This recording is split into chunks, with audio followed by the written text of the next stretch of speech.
Bu dəfə uşaqlıqdan reportajda xatirələrini ipə sapa düzən Səbuhidir. Məşhur astroloq çoxlarımın gözünü hər səhər onun proqnozlarına dikdiyi Səbuhi Rəhimli. Bilməyənlər bilsin ki, Səbuhi 1970-ci ildə Tərtər rayonunun Seydimli kəndində müəllim ailəsində anadan olub.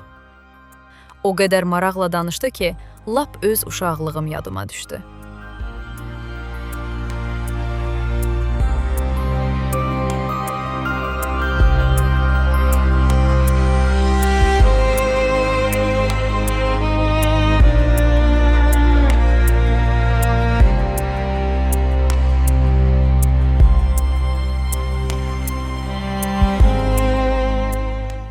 Cəvahir xanım, dəvətiniz üçün ilk növbədə sizə minnətdarlığımı bildirirəm. Birinci sualınıza cavab olaraq bildirim ki, məncə bütün uşaqlarda bir fəxrilik olub. İndi baxır hansı rakursdan yanaşırsan. Mənim də uşaqlıq fərqi bu olub ki, məsələn, mən müəllimlərin yemək yediyini, hətta ayaq yoluna getdiyini bilmişəm. Onların ailədəki davranışlarını, sevinç və kədərlərini, bəzən hətta qovğa elədiklərini də görmüşəm. Çünki belə bir söhbət var idi ki, müəllim sanki yemək yemir, uşaqlar elə düşünürdü, amma mən anadan olandan belə düşünməmişəm. Çünki hər iki valideynim müəllim olublar. Atam Kamal Rəhimli, dil ədəbiyyat müəllimi, Allah bütün ölənlərinizə rəhmət eləsin, dünyasını dəyişən valideynlərədir. Atam dil ədəbiyyat, anam da Aidə Əkbərova ibtidai sinif müəllimi olub. Mən də belə, nə deyim, belə pis oxumamışam. 6-cı sinifə qədər şərəf lövhəsində şəklim olub. Ailədə də 7 uşaq olmuşuq, 5 oğlan, 2 qız və hamımız ali məktəb oxuduq. Baxmayaraq ki, atam 120 manat, anam da 80 manat maaş alırdılar. Bu, belə bir böyük ailəni, 9 nəfərlik ailəni dolandırmağa təbii olaraq yetmirdi Sovet dövründə. Ona görə də müxtəlif vasitələrdən istifadə edirdik. Hektar götürüb pambıq sahələrində işləyirdik, pambıq yığırdıq. Həyət yanı sahəmizdə becərdiyimiz meyvə tərəvəzləri istirahət günlərində bazarlarda satırdıq. Satırdıq deyəndə daha çox mən aparırdım. Böyük oğul olduğuma görə bütün yük mənim çiynimdə idi. Amma əsas odur ki, o vaxt çoxlarında olduğu kimi bizdə də mehribançılıq və birlik var idi. Yəni stresə düşmək, bunu necə eləyəcəm kimi suallar ortaya qoyub onun içində çabalamırdıq.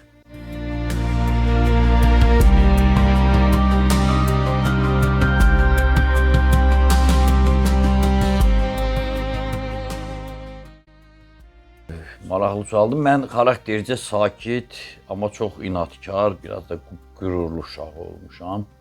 Mənə müəllim uşaqdır deyib güya güzəştə gedəndə dirəniş göstərirdim, əsəbləşirdim ki, nəyi bilirəmsə onun uyğunda qiymət yazılsın. Bilirsiniz də o vaxt müəllim uşağıdır, güya bu ali təbəqədir, ari irqdir, güzəşt eləyirdilər. İstəmirdim ki, mənə valideynlərimə görə qiymət qoysunlar.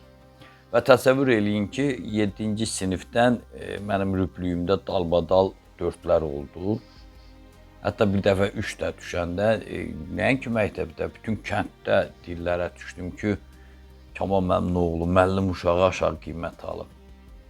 Amma bunlar mənim gerçək qiymətim idi, yalandan güzəştə gedib. Yəni, burada nə baş verir ki, müəllim uşağı necə davranır ki, buna aşağı qiymət veriblər, deyirdilər. İlk dəfə idi də müəllim uşağı aşağı qiymət alırdı. Bəzən sinifdə nadinçilik eləyəndə müəllimlər uşaqları vururdu. O vaxt indi vurmaq təbiidir. Mənə amma əl qaldırmayanda deyirdim, mən niyə vurmursunuz? Deyirlər ki, müəllim uşaqsan da. Deyirdim, bunun nə dəxli var ki? Çox qıcıqlanırdım. Və ilk dəfə döyülən müəllim uşağı da mən olmuşdum. Yəni, o da bir sensasiya oldu da kənd ərazisində, kənd coğrafiyasında belə deyək ki, müəllim uşağını vurublar. Mən istəmirdim, yenə deyim, o standartlara uyğun davranılsın mənimlə. Necə varam, o cürdə qəbul eləsinlər. Başqalarından da fərqləndirməsinlər.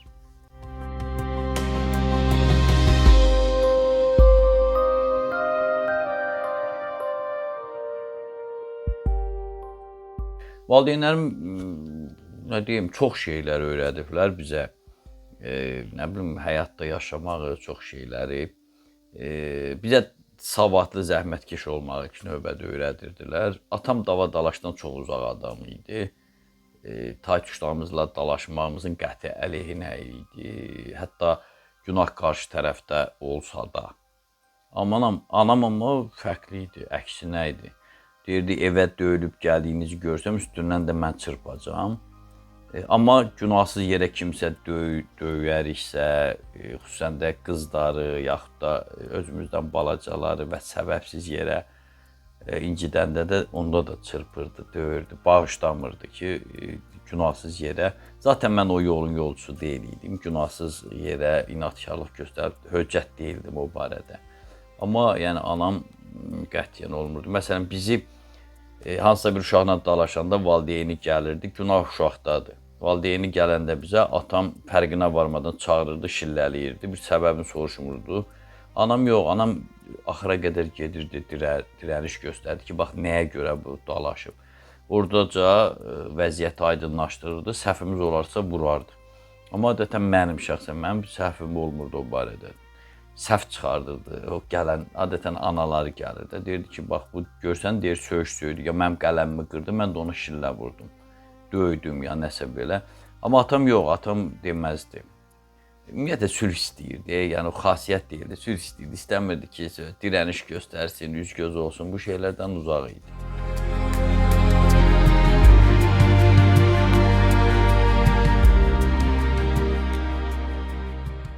Özümü tanıdığım vaxtlardan, yəni hardasa 13-14 yaşlarımdan artıq gələcək planlarımı sistemli şəkildə qurmuşdum, hazır idi. Necə olacaq, nə cür gedəcək. Təbii ki, insanın qurduğu bütün planlar baş tutmur da, indiki məsələdən baxsaydıq. Amma mən çox populyar uşaq olmuşam. Məsələn, bütün evdəki atam tərəfdən də olsa, bütün narazılıqlara baxmayaraq aktyor olmaq hədəfini seçmişdim. O vaxt deyirlər, jurnalist, qəzetə də yazılar yazırdım, amma deyirlər, jurnalist ol, dedim, yox, aktyor olacağım. Jurnalist işləyəcəm, amma aktyorluğun təsirini alacağım.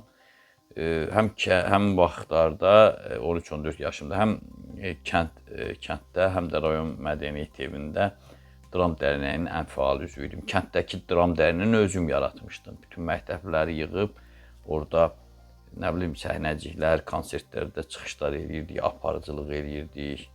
Üstəlik şeirlər də yazırdım, şeir demək olarsa. Ən əsası rayonumuzda həftədə 3 dəfə çıxan o vaxt Qızıl Bayraq qəzeti var idi. Orada müntəzəm surətdə məqalələrim, hətta reportaj və oçerklərim də dərc olunurdu. 2 dəfə rayon qəzetində ən çox məqalə yazan məktəbli kimi fəxri fərman da almışam. Bu indi də saxlayıram. Nə bilim, rayonun ictimai həyatında, bayram tədbirlərində çox fəal idim. Rayonda keçirilən bütün şeir müsabiqələrində demək olar ki, qaliblərdən olurdum. Birinci, ikinci yer belə. Tərtər rayon mədəniyyət evinin ansamblı ilə rayonun kəndlərində, Ağdərədə, o vaxt Mardakert dedilər, Ağdərədə, Ağdamda, Ağcabəddə qastrol səfərlərində olurdum. Mən 9-cu sinifdə oxuyanda artıq 50-dən çox məqaləm, 14 şeirim çap olunmuşdu. Mənim üçün ən uğurlu olanda Tərtərin Səsi Poeziya klubunun yeganə məktəbli üzvü olmağım idi. Təsəvvür edin ki, rayonun adlı sanlı, hətta respublika səviyyəsində tanınan şairlərlə tez-tez bir səhnəyə çıxmaq, şeirlər oxumaq mənim üçün hədsiz sevinc idi. Özdə təqdim eləyəndə də deyirdilər, Tərtərin Səsi Poeziya klubunun yeganə məktəbli üzvü Səbuhi Rəhimli. Həm məqalələr, həm poeziya, həm nə bilim həvəskar aktyorluğum, həm də bir çox rayon miqyaslı tədbirlərdə aparıcılıq etməyim 15 yaşımda bütün rayonda tanınmağıma səbəb olmuşdu. Bəzən indi də deyirlər ki, səni küçədə tanıyanda, nə bilim, yaxınlaşanda həyəcanlanmırsan. Yox deyəndə də təəccüblənirlər. Əslində necə təəccüblənirlər ki, artıq mən 14, 15, 16 yaşlarımda bu hissi artıqlaması ilə yaşamışdım. Çünki məhz o vaxt adamın məncə daha çox ehtiyacı olur.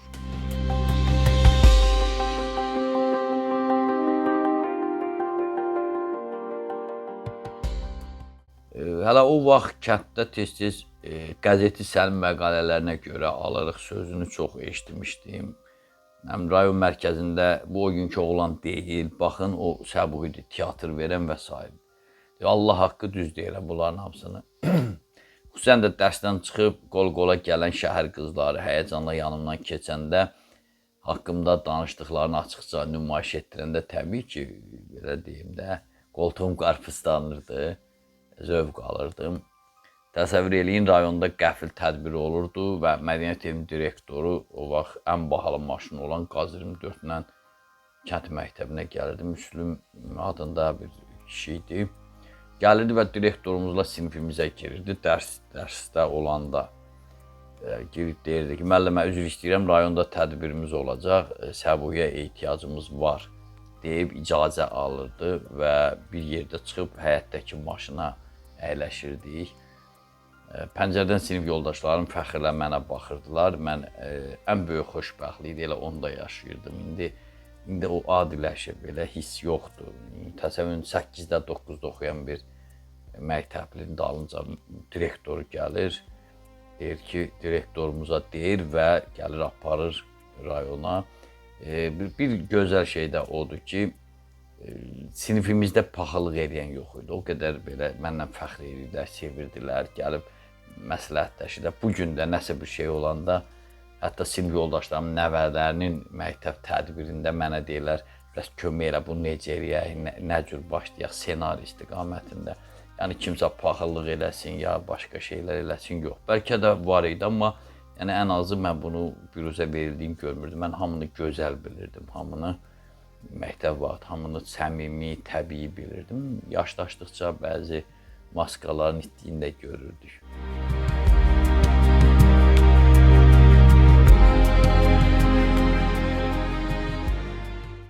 Çox çətin suallar verirsiniz. Bilirsiniz, əvvəldə dediyim kimi müəllim uşağı olmuşam. Şəkillərimdən də gördüyünüz kimi elə də çirkin deyildim. Həm də yaxşı oxuyurdum və hər kəsə kömək edirdim. İntriqalarım olmurdu dediyim kimi. Dava dalaşlarda da inanın ki 1% də məndə günah olmurdu. Həm də rayon miqyasında fəal olan şagird kimi yəqin ki məni sevənlər çox ola bilərdi. İndi bu sevgini biraz bilmirəm, çətin duruma salırsınız adamı. Mən bilmirəm, məni fanat kimi bir populyar uşaq kimi sevirdilər, yoxsa bir cinsəl mənada sevirdilər. Bəlkə də hamısı var idi, amma mən buna fikir verməmişdim. 1986-cı ilin 30 aprelində o vaxt yeganə dövlət kanalımız olan Azərbaycan televiziyası idi də, belə deyək, AzTV, indiki AzTV. O vaxt bir veriliş var idi, 18:45-də nümayiş olunurdu, Rusca. Respublika yenilikləri verilişi var idi. O vaxt rayon mədəniyyət evindən reportaj çəkəndə məni də çəkmişdilər bir səhnəcikdə. Lənkəran xanım vəziri tamaşasından bir hissədə Teymur Ağa rolunu oynayırdım. Onu çəkmişdilər mənim çıxışımı ancaq. Səhnədə var gəl edirəm, ağ bir paltarda, bəy paltarında. Artıq ertəsi gün 1 may idi, nümayiş olurdu o vaxt bildiyiniz kimi rayonlarda. Axşamda yaxşı yağış yağmışdı, səhər gəldim, günəş çıxıb, gördüm sinif yoldaşlarımız, qızlar, hamısı güllə gəldilər mənə, hədiyyələr verdilər, səndən fəxr edirik. İkisi xüsusən də Aygün Hüseynova, bir də Allah rəhmət eləsin, Reyhan İbrahimov adlı qızlar öndə gəldi. Sona qədər elə bu gün də hamısı deyir səndən fəxr edirik filan, belə. O qədər sevinmişdim ki, ondan gözlərim dolmuşdu. Efirdə görünməkdən daha çox məni bu sevindirmişdi. Həm də hamı baxmışdı deyək, o vaxt reklam, telefonu yox idi, hamıya deyəsən axşam mən göstərəcək, bəlkə heç göstərməyəcək. Amma küçə ilə gəlim, görüm ağsaqqallar, digərləri, deyir, bala səni gördükdür biz orada, səni gördük. Yəni bu hissləri, bu sevgini çox yaşamışam və o yenə deyirəm, bəlkə də sevincdən ilk ağlayışım, bax o belə gül deyəndə məktəbin bəlkə də gülləri idi, belə düzəldib bir topa mənə verdilər. Təbii ki, özümlə nümayiş aparası deyirəm. Mən də harası ya sinifə güldana qoydum, hara qoydum, onu xatırlamıram. Biləm ki, özümdən aparmadım, gətirib evə də qoyas deyirəm. Mənim atam gülbaz idi də belə deyək. Bəlkə də bölgədə ən gözəl gülləri Bakıdan, Dərbənddən toxumlar gətirib Təbriz bənövşələrinə qədər həyətimiz dəymişdi. Bilirəm ki, ev aparmadım, amma hər halda o bir sevinc idi, gözüm doldu, qəhər doldu, heç nə deyə bilmədim. Təşəkkür edirəm, uşaqlar da deyib cavab verə bilmədim.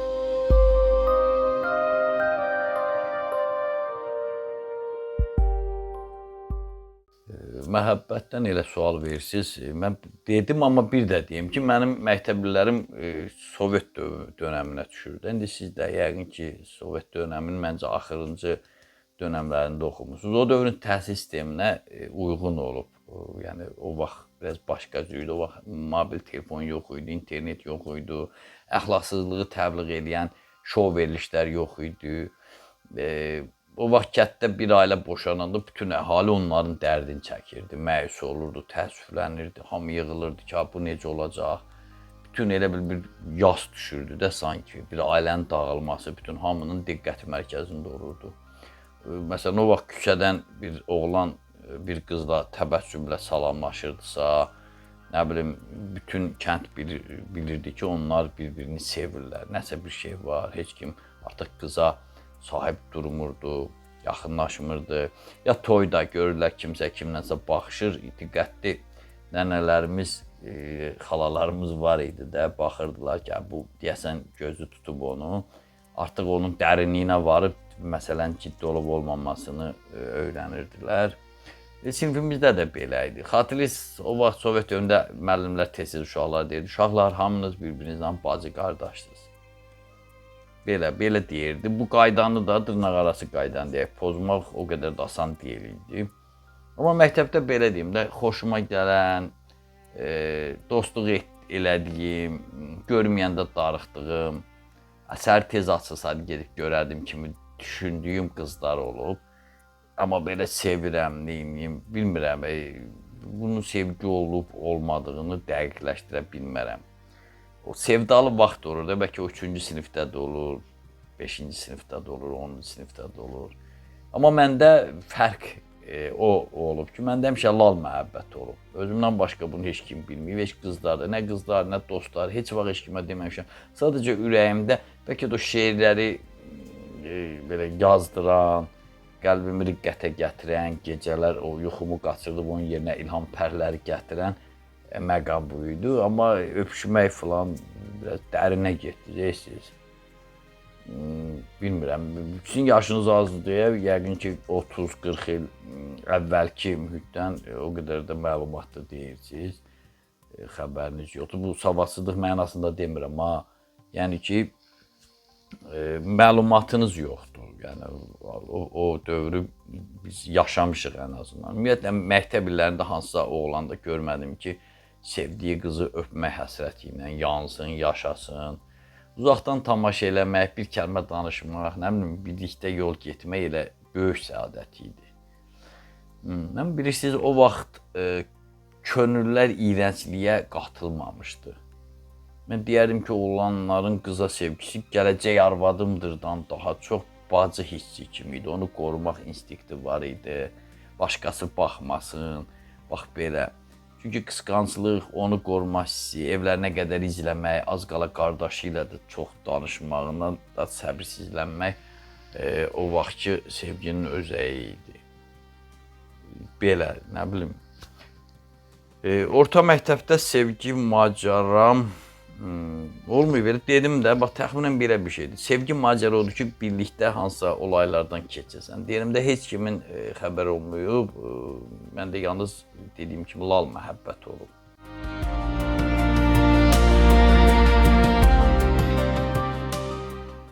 Uşaqlıqdan televiziyada nümayiş olunan bir film var idi məşhur. Orta yaşlı nəsil bilir, D'Artagnan və Üç Müşketiyor orada. Konstansiyanı oynayan aktrisa var idi. İndi də durur deyəsən, Irina Alfyorova. Onu çox sevirdim. Yəni o filmə oturdum, ancaq ona görə baxırdım. Onun gözlərinə, baxışına. Nə bilim, çox bəyənirdim onu, çox sevirdim. Belə həyəcanla baxırdım. İlk məhəbbət dırnaqarası deyək, zərbəsində onu da aldım. Yəni ilk belə ürəyimi diqqətə gətirin. Evlənmək yenə də evlənmək mənasında yox. O mən bəlkə anamla yaşıdı idi. Amma qadının gözəlliyinə vurulurdum. Adam arzulayır ki, gələcəkdə həyat yoldaşım da belə olsun. Mən böyüyüm, o boyda olum, bax eyni ilə belə bir qız olsun. Belə. Və ona o qədər heyranlıqla baxırdım. Onun bir şəklini də əldə eləmişdim. O vaxt Sovetski Ekran adlı jurnal var idi. Orada onun belə rəngli şəkli var idi. Deməli, onun şəklini qayçından kəsib kitabın arasına qoymuşdum. Ona o qədər baxırdım. Bir gün gördüm, elə anam başıma bir qapaz vurdu. O deyirəm, ilk zərbəni onda aldım. Qapaz vurdu ki, bir saat çağırıram, yeməyi soyur, niyə gəlmirsən? Birdən baxdı, gördü şey, bu kimin qızıdır? Kətdəndir. Dedim, yox, bu aktrisadır, yalan demə. Aldı, götürdü, atama filana göstərdi. Dedim, yox, D'Artagnan'da gedən aktrisadır. O nə gəzirsən? Şimdi sonra çevirdilər şəklini arxası, gördülər, rusca yazılar var, jurnaldan kəsilib. Ondan sonra sakitləşdi. Sonra Müşərrəf Akay var idi. Ondan da çox xoşum gəlirdi. Əvvəl bizim dövrümüzdə Müşərrəf Tezcan idi. Bakıda da çox konsertlər vermişdi, televiziyada olmuşdu. Amma sonra dəyişdi, Müşərrəf Akay oldu. Özümüzdən də həm Dömərovanı çox xoşlayırdım. Üstündən illər keçdi. Mən İncəsənət Universitetində oxuyanda Ayaz Salayevi bir dəfə əvəz eləmişdi. Uşaqlıq hisslərimi yadıma salıb təbəssümlə ona baxırdım. Eləcə dedi, nə oldu, niyə elə baxırsan? Dedim, heç nə, siz gözəl insansınız. Amma yaxşı ki, başqa şeylər, səbəblər falanlar demədim, biabır olardım.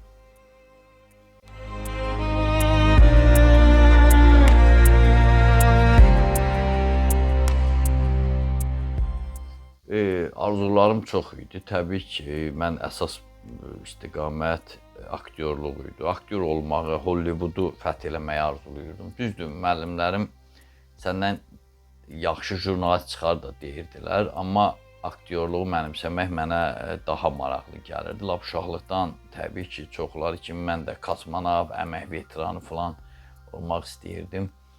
Müharibə veteranı daha doğrusu. Amma məsələn, müəllim olmaq istəməmişəm. Səbəbini də soruşmayın. Ən azı evdə 2 müəllim olub, ona görə istəməmişəm müəllim olum.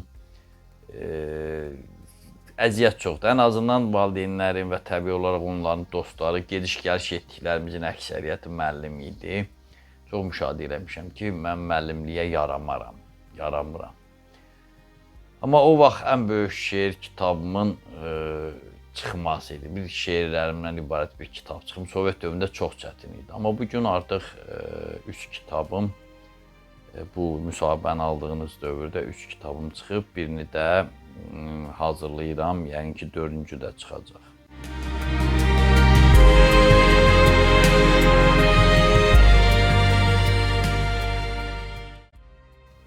İlk şeirimi açığı xatırlamıram. Nəinki əzbər bilmirəm, xatırlamıram. Amma bilirəm ki, anam bağçamızda bizim əkin sahəsi var idi, bağ sahəsi ayırıb. Gördüm bağda bənövşə dərir, ağlaya-ağlaya dərirdi. Mən də uzaqdan baxdım, yaxınlaşdım, dedim, niyə ağlayırsan ki? Heç nə demədi. Xatırlamıram, yəni nəsə orada yazmışdım, atama göstərdim. Dedi, yaxşı yazmışsan, əsas odur, ruh qoymuşsan, könlündən gəlib, amma bədii tutumu zəifdir, əhatəli deyil, təkrar sözlər çox işlədirsən. Yəni söz bazanı artırmaq üçün çoxlu əfsanə, nağıl, bayatı, xalq ədəbiyyatı nümunələrini oxu və səsli oxu ki, söz ehtiyatın artsın. Amma məqaləmi tanıyıram, daha doğrusu xatırlayıram. O vaxt Məşəd Əzizbəyovun səhv eləmirəmsə 115 illiyinə əlaqədar məktəbdə tədbir keçirildi. Məktəbdə bir sinifdə. Oturub mən də baxırdım, orada şeir-meir deyirdilər. Qəfil onu qələmə aldım, elə nə baş verir sadəcə olaraq. Rayon qəzetinə yolladım. Başlıq qoymaq falan da təsəvvürüm yox idi. Elə göndərdim məktubla. Qəzetdə çıxanda adını qoydular Mətin İnqilabçının xatirəsinə. Belə bir ad qoymuşdular. Bəlkə də 1100 işarə deyildi, amma bəlkə də o qəzet çıxandan sonra onu 1100 dəfə oxumuşdum ki, siz çap hərfləri ilə ilahi mənim çapla kağızda mənim məqaləm çıxıb, adım da gedir Səbuhi Rəhimli. İmzama baxırdım, çap variantında görüb sevinirdim. Sonra bir qədər adiləşdi. Artıq ikinciyə biraz da 1100 dəfə baxmışsan, bir 500 dəfə baxsan, üçüncüyə 300 dəfə belə, sonra 2 dəfə, 3 dəfə baxsan, həyat belədir, adam öyrəşir.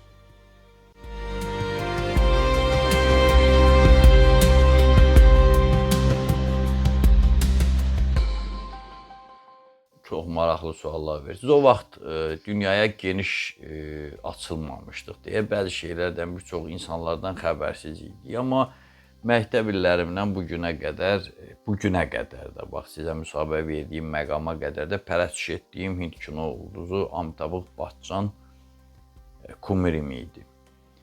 Onun haqqında bilirsiniz nə qədər məqalələr və bu gün də yazıram, araşdırıram. Sonra İtalyan müğənnisi Toto Cutugno'nu, o vaxt yeni parlayan Qədir Məmmədovu, indi qızıl səsdir, çox sevirdim. Hətta bir dəfə pambıq yığımı zamanı eşitdik ki, Qədir Məmmədov ilk dəfə televiziyada oxuyacaq. Onun üzünü heç vaxt görmədiyim üçün maraq məni bürüdü. Bəhman adlı əmim oğlu ilə kənddən təxminən 14 kilometr bəlkə də aralda yerləşən Kürdölən adlı bir ərazi var idi. Oradan evə qaça-qaça gəlib nə var 25 dəqiqə bu oxuyacaq.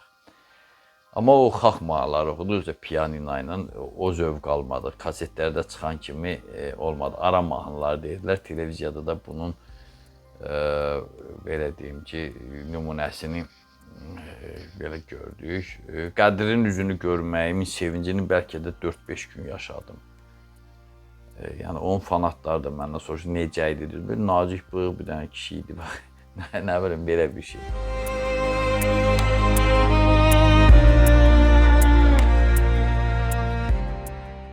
Hobbi, uşaq vaxtı nə hobbim olacaq? Amma Hind filmlərindən dediyim kimi, tək Bachchanın yox, bir çox o vaxt 20 qəpiyə, 15 qəpiyə satırdılar. Lal olan adamlar küçələrdə qoyub bir klyonka sərib üstündə plamasterla rəhlənən şəkillər satırdılar Hind filmlərindən. Onlardan alırdım, toplayırdım, sonra bir qəpikliklər yığırdım. Onların hamısını demək olar ki, bu gün də qalır. Qalır deyəndə hara xərcliyim, Sovet bir qəpiklərdir.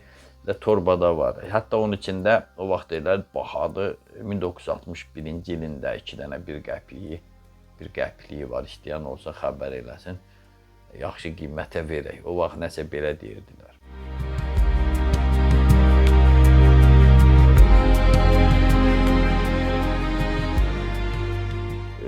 Ailə tərbiyəsini yaxşı almışam. Vallahi hamımız yaxşı oxumuşuq, zəhmətkeş olmuşuq, həyat yanı sahələrdə bayaq dedim, hətta pambıq tarlalarında lazımınca əmək sərf eləmişik. Siqaret çəkmək təsəvvürümüz belə olmayıb ailə üzvlərimizdən. Çünki atam da siqaret çəkmirdi. Nadir hallarda diş ağrıyanda gördüm bir dənə çəkib, gülməli idi o da. Baxırdıq, yaraşmırdı çünki görməmişik. Sonra həm də kətdə siqaret çəkən uşaqlara pis baxırdılar. Amma arağa elə də qadağa yox idi sanki. 6-cı, 7-ci siniflərdə oxuyanda bir dənə olurdu, atam bir şüşə araq qoyardı masanın üstünə, deyərdi ki, olanlarla vurmaq istəyirəm. Bir qram vidamcı içirdik. Ayda ildə bir dəfə olurdu, gündə yox. Xüsusən də uzaqdan qonaq gələndə bir rəhmətli dayım var idi, Yevlaxda olurdu. O gələndə hamını yığırdı. Balaca qardaşımdan başqa hamımız belədir. Bir qurtum da olsa belə, çünki ümumiyyətlə xoşlanmırdım, ürəyim tez bulanırdı. Biz tərəflərdə bilirsiniz də, bu Tərtər tərəfdə çox yerdə çoxdur, amma bizdə də tut çox olur. Ən çox da tutaraq çəkilən ərazidir bəlkə də. Hər mövsümdə 150-200 litr tutarağı istehsal eləyirdik, 80%-ni satsaqdıq, qalanını özümüz gələn, gedən qonaqlara verirdik, yəni işlədirdik. Bəzən toylarda, bax onu deyim, dadımdan çıxmış, bəzən toylarda adi su təsir başlayan o dükan araqlarından tək başına bir də gördün, götürürdüm, bir butulka mübahisə eləyərdi, mərc gəlirdik. bütün bir şüşəni çəkirdim başıma heç uf da eləmirdim. Görürdüm kənardan hamı baxır, kişilər deyir ki, Kamal Məmnuoğlu alkaş olacaq, heyf ondan deyirdilər. Mən də mürgülü gözlərimi süzdürüb, asta səslə qorxmuyorum, olmaram deyirdim və olmadım da. Heç tələbəlikdən demək olar ki, dilimə dəyməyib. Əskərlikdə axırıncı dəfələr, düzdür, belə də Aydildə bir dəfə olurdu, amma daha sonra əlhəmdülillah ibadət falan oldu. Mən ibadətə görə arağı tərk etməmişəm. Tərk etməmişəm deyəndə də pis çıxırdı. İldə 3 dəfə ya 4 dəfə belə 50 qram, 100 qram içərdim. Mədəm ağrıdırdı, ağrı verirdi ona görə. Ondan da bir üstünə bir il falan keçdi, ibadətə başladım. Heç yadıma da düşmür, inanın. Elə bir həvəsim yoxdur. Müəyyən qidalara, yeməyə, yemək növlərinə həvəsim olar. Amma belə də ara olsa nə gedər, mənlik deyil o. Belə başqa elə bir orta məktəbdə elə bir yasaq işlə məşğul olmamışam valla. O da yasaq deyil idi də araq. Amma belə hansısa bir yasaq iş belə.